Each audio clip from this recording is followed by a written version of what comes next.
about Abiraterone. We're going to have an enzalutamide talk, and basically we're going to discuss the practical. I chose to talk about the practical considerations and sort of integrating the data that's emerging from the 302 study. It's been a really interesting few years where we had a positive study and multiple post hoc analysis, multiple planned post hoc analysis are now getting published and being presented at meetings. And while I don't have the time to present all of them, I thought I would just present some of the more clinically applicable ones of them. I came across this slide as I was preparing my talk last night, and I thought, I've only shown this once, and it was an internal one, and I just thought it would be kind of fun to show this again. I have no scientific rationale for showing this slide. So we've made great progress. I don't need to show you these slides on the Kaplan-Meier curve. And it's been very gratifying. And what we have now is a population of patients who we've identified in the asymptomatic or minimally symptomatic chemotherapy naive CRPC group of patients, where we have a number of therapies now, a couple of therapies, I should say, where we have very robust data in terms of prolonging time, radiographic progression-free survival, as well as overall survival. And the overall survival results, of course, were demonstrated despite a high penetration of subsequent therapy. So now we live in an era where multiple therapies, multiple sequential therapies are the norm, and it is becoming more challenging to prove survival. And it's also, I think, more challenging for the clinician to think about which subsets of patients would benefit. And so I like to say that we have great progress for most, but not all. And I'm not sure if I have an arrow here. Oh, no, I don't. And this is data that was presented at ASCO, and we'll get around to publishing it pretty soon, I think. But it's looking at the PSA response proportion to Abiraterone and how long patients had progression-free survival versus overall survival. And of course, it's intuitively obvious because of those of us who treat patients every day know this. But if you treat a patient and he's in the 15 or so % who have no decline in PSA, and we're going to talk about the molecular mechanisms of that, of course, throughout the weekend, that patient has a survival that's basically not much better than the TAX-327 days of 10 years ago. And so those are the ones who really humble us in terms of when we try a therapy with great enthusiasm and it fails. And so thinking about those patients and how we can address them is a key clinical facet to where we are. So we have many options, and this pre-chemotherapy, post-ADT, if you will, clinical state, sipuleucel, enzalutamide, abiraterone, radium, or the choice of going to the chemotherapy step is an option for patients. And so really, as we think about things, we need to think about when and what. And so I'm going to go through sort of a very practical consideration, series of practical considerations. We need to think about the right patient, the right therapy, the right time. And we need, and this is a critical piece, is we need the right follow-up, and we need to know what to do after we've prescribed a medication. And so much of our talks are about when to choose what drug and about the mechanisms of resistance. And we talk relatively little about management of patients and considerations. And so when I speak to clinicians, I try to make that point.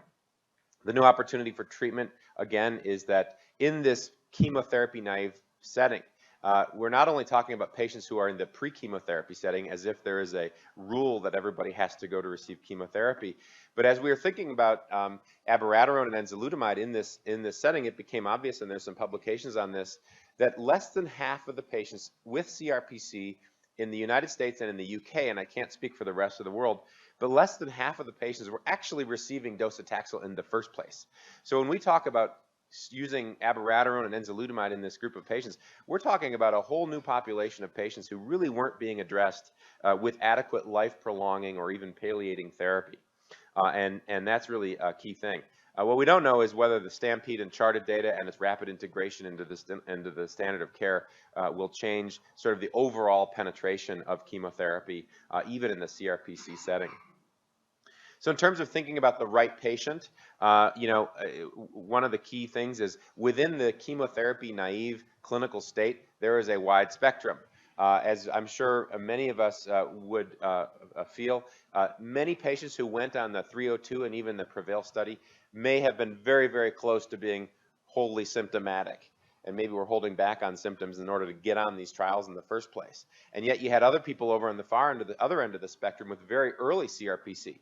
People could go on the 302 study with a PSA of 2.0 And so there were patients going on that study with one lymph node and a PSA of 2.0 or 2.1, and knowing where patients lie on that prognostic scale. And I show the halobinomogram here is of course a very interesting thing. And one of the things I'd like to see us do is to parse out that chemotherapy naive state and not call it one monolithic entity, because actually it's a very diverse, probably molecularly diverse molecularly diverse and clinically diverse group of patients. So we've done a little bit of work, and this is something that the paper is being put together right now, which is basically taking the 302 study itself and looking at prognostic index models. And so we took 14 variables, both laboratory and clinical, and did a multivariate analysis. 10 variables of the 14 were statistically significantly associated with survival, but in the multivariate analysis, the ones that came out as being the most prognostic were pain score. So even minimal symptoms in a multivariate analysis was worse than having no symptoms. LDH, there's our old friend. Every prognostic model has it. Simplest, oldest blood test we can do, and it seems to carry a lot more weight than a lot of the newer stuff that's coming out. ALK-Phos and the number of bone metastases. So there on your right is a Kaplan-Meier curve of the overall survival in these prognostic groups. And as I like to say, when you're thinking about making a therapeutic choice, it's okay to watch a patient with CRPC if they're asymptomatic. We don't, I think, need to start that patient with a PSA of 2.1 on a therapy for a lot of reasons, toxicity and cost included. But I like to think of keeping my patients on the green line. If I'm thinking about this and I'm thinking about the number of metastases, the LDH, the ALK-Phos, the BPI, etc., if I can start them on therapy on that green line, I'm probably going to be able to leverage the most benefit. Whereas if I watch a patient and he goes from the green line to the blue line, well, his prognosis just got worse, and maybe I missed an opportunity for a more a substantial survival benefit. Of course, the issue is that LDH and ALK-Phos for many patients don't rise until relatively late in this window of the pre-chemotherapy or the chemotherapy naive state. So it's just something to think about, and I now routinely, as I think most of you also do, I don't calculate the halobinomogram score, but I get the variables, and I start to look at them on sort of an individual basis to see which direction they're going. Matthew Smith just published a paper looking at elderly patients, elderly being 75 and older. I think we should actually think about breaking that out a little bit and looking at patients who are octogenarians versus over 75, because I think there's a different biology there. But basically, in the 302 study, there was no real difference in the 75-year-old patients in terms of the hazard ratios compared to placebo and prednisone, although, as you might expect, elderly patients received a little bit less subsequent therapy. They received less docetaxel, for example, after abiraterone, but the hazard ratios in terms of the comparison to control really were no different. So the big question, of course, that I'm asked, and I'm sure many of you are also asked, is what's the right therapy? Should we, in the chemotherapy naive setting, be putting patients on abiraterone? Should we be putting them on enzalutamide? Should we skip that and go to chemotherapy? And that's a big one. And of course, there's no comparison data, and so what emerges is sort of intuition and opinion. This is certainly not any kind of a rule, but in talking with colleagues and giving presentations like this over the past couple of years, I think the following have emerged: that there are situations where it's reasonable to consider abiraterone and situations where it's reasonable to consider enzalutamide. I actually think that the patients with mild baseline pain benefit from the steroids. Everybody talks about the steroids as if they're all bad. I actually think they're kind of good for some situations. I think that the steroids represent more of a problem in year 2 and 3 of therapy than they do in month 0 to 1. So if patients are a little bit further on that spectrum of the chemotherapy naive state, maybe getting closer to the need for chemotherapy, I think abiraterone's a good choice there. Maybe patients with significant baseline fatigue may benefit a little bit from the steroids as well, or maybe be affected less by the fatigue that can be caused by enzalutamide. Polypharmacy, because of drug interactions, may favor abiraterone. And then neurological issues, especially falls in the elderly, would be a situation where I steer clear of enzalutamide. Nevertheless, in the patients with diabetes, patients who may have more of a problem with monitoring, like remote living. I have patients, believe it or not, living in San Francisco. I have patients who come, you'd think that I have an urban population, but I have a lot of patients who live up in the mountains and things like that.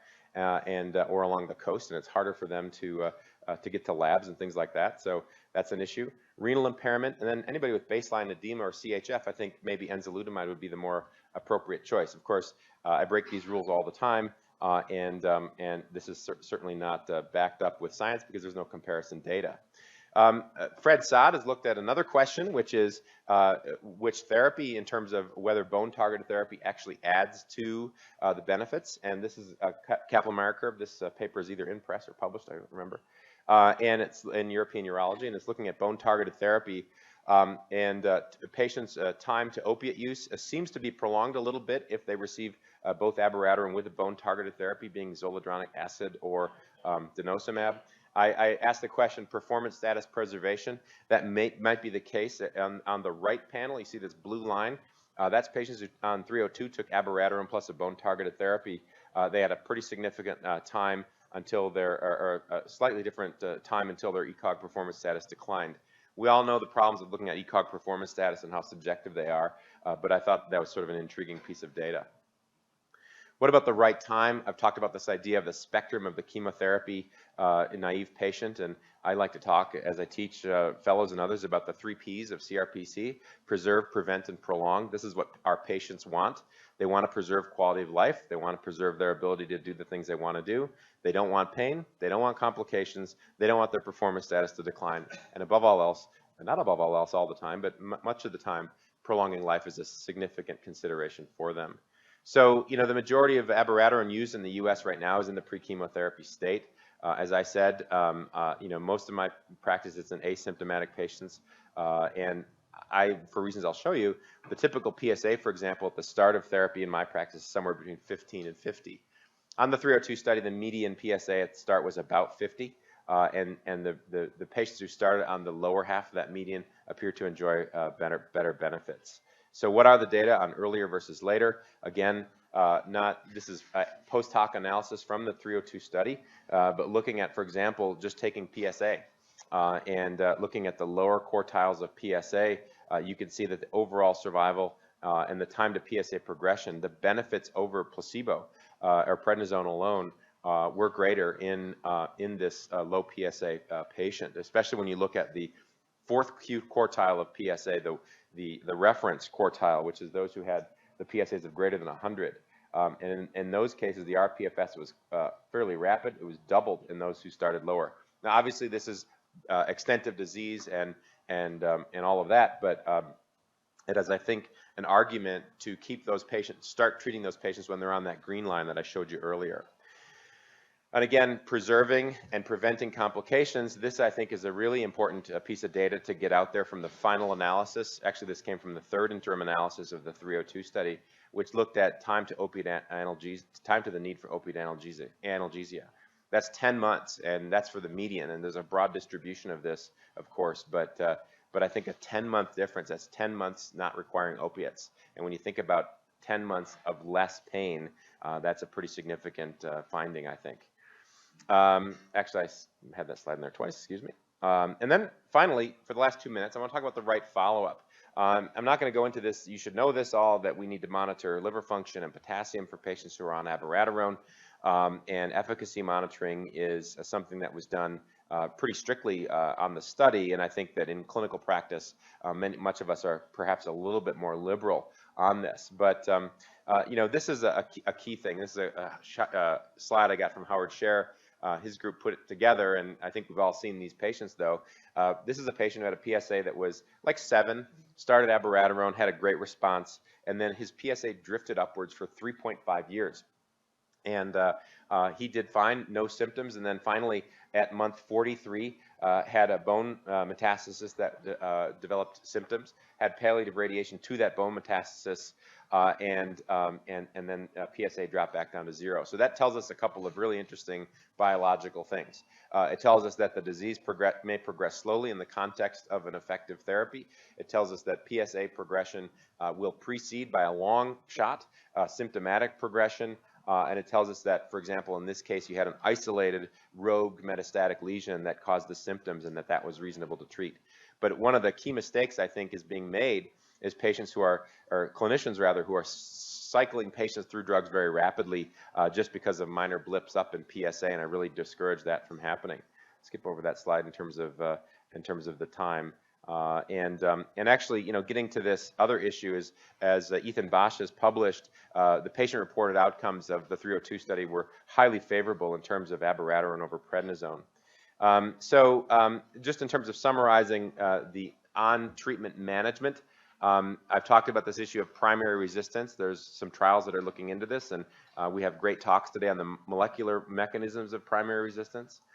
It's really this 70% of patients who have PSA declines or have therapeutic benefits, when to stop. And on the 302, and this is a subtlety that many people don't appreciate, on the 302 study, radiographic progression was, of course, the key, and it was well defined. And I want to, congratulate J&J for putting this together to the FDA, and the FDA for accepting this as a primary endpoint, and colleagues like Michael Morris and others who really have helped to establish this as an endpoint. But it doesn't tell the whole story, and that's kind of my point. And in the 302 study, if you looked at why patients discontinued, of the 69% who discontinued that I've highlighted here, 21% discontinued therapy because of unequivocal clinical progression. And that came without radiographic progression, and another 11% had radiographic and unequivocal clinical progression. So what that means, of the 69% who had discontinued therapy, a third, 32%, had unequivocal clinical progression as part of the reason. What is this? These are patients who were getting symptoms. They needed palliative radiation. They needed surgery. They had cord compression. They got urinary retention from a large intact primary or something like that. So this was actually a big feature that came in many instances in the absence of radiographic progression, and that's something that is, and these patients were censored for the primary endpoint of radiographic progression. And so this is data that's kind of been lost in the ether from this trial. This is a tough slide to read, but this basically means that what were the reasons why patients developed unequivocal clinical progression was typically that they developed pain or they were put on chemotherapy. And so as we as a field think about moving forward with this radiographic, with this rPFS primary endpoint, we need to figure out how to deal with these events. The clinician who's treating a patient, well-intentioned, on a trial, sees the PSA goes up, puts the patient on chemotherapy. We never get an rPFS data point from that patient, and it's an unequivocal clinical progression event. And so this is a key facet related to this. Finally, 2 seconds here on primary resistance, which I've mentioned now a couple of times. We know that sequential use is not beneficial for all. This has been a paper that's been cited many times, which is you have every different permutation of response, resistance, resistance, response, resistance, resistance, response, response. And that's creating a little bit of chaos. Oliver and I have helped put together a study looking at the early switch to chemotherapy versus the second AR targeted drug in patients with primary resistance. This is called the PrimCab study. And we're thinking about where are we integrating things like resistance markers that are very clinically approachable, such as serum androgens.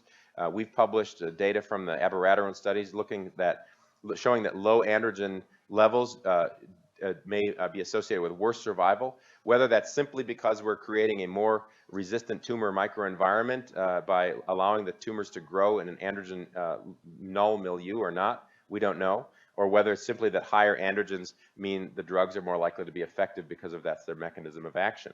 Emmanuel's going to talk about ARV7. That's, of course, an important consideration. Our work on serum androgens seems to show a kind of a similar pattern, which struck me when we were writing a paper. This is data from Juan Kim. And Juan Kim showed that basically patients who had undetectable DHEA in their serum, which are shown in the red columns, they simply don't respond to abiraterone. And so they don't have the ligand to be depleted. And that is something that maybe these are the same patients, that the V7 grows out of the patients with the null androgen in the null androgen milieu. And I think that's data that needs to be triangulated. And Juan has recently received a PCF award to do exactly that, to look at serum androgen mRNA, serum androgen machinery in tumors, serum androgens themselves, and then splice variants and other factors. And so we might be getting into a phase where we have multiple areas of androgen signaling, such as the autopilot, which is the splice variant, the off the grid, which is somebody who's using who's using endogenous androgens. In other words, they're like having a solar panel on your house. They create their own energy, and then you have the standard androgen signaling path. And I think that these might be 3 different categories of patients that have 3 different categories of benefit from abiraterone and other therapies. So with that, I'm going to stop. It was a bit of a rapid course through clinical considerations with abiraterone. I'm sure we're going to have continued discussions on this, but I want to move on to the next talk and basically summarize, not summarize, I'm going to move on to the next talk, which is Andy Armstrong, which is, I think, going to do a tour de force for us on enzalutamide and combination therapies as far as where they are in the clinic today.